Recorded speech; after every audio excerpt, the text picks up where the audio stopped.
The Red Cedar River. For months, investigators were lured to this body of water. Could it hold the clues to the disappearance of Brendan Santo?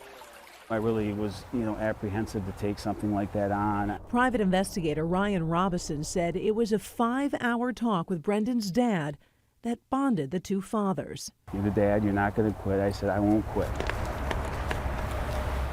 The 48-year-old private eye started his search January 6th, about 100 yards downstream from the Lippert Street trailhead. He started here because of Brendan's father. I just felt it was like a dad's instinct. He would always gravitate back here. Okay. And so when you see somebody doing that, you can't dismiss it.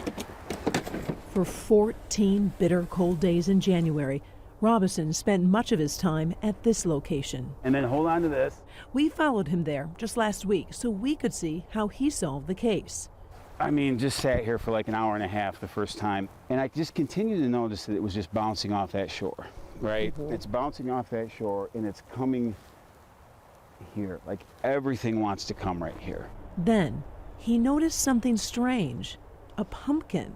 The one day I took out about 6 or 8 pumpkins. When I looked at how long they'd been in the water, it really helped me kind of establish a timeline of anything that went in the water during that time period, where it was going to end up. Gathering here. Right. Now, if pumpkins were collecting here after going in the water around Halloween, could Brendan's body also be here? He started chopping away for hours and hours, day after day, recording himself along the way.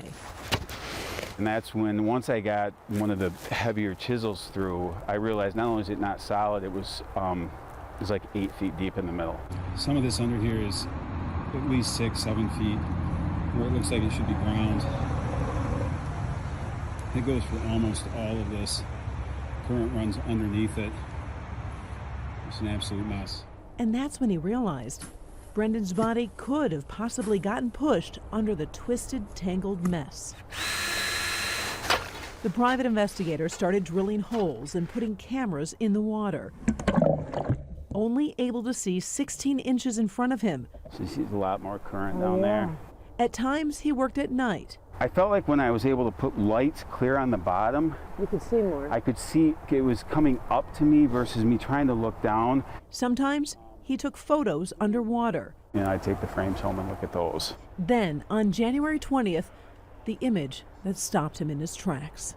It was like 11 o'clock that night, and I'm sitting downstairs and I'm looking through the frames. I knew what Brendan was wearing that night. Probably the most identifiable aspect of that would have been the type of shoes he wore. So I was able to see in that one frame the shoes that he had on.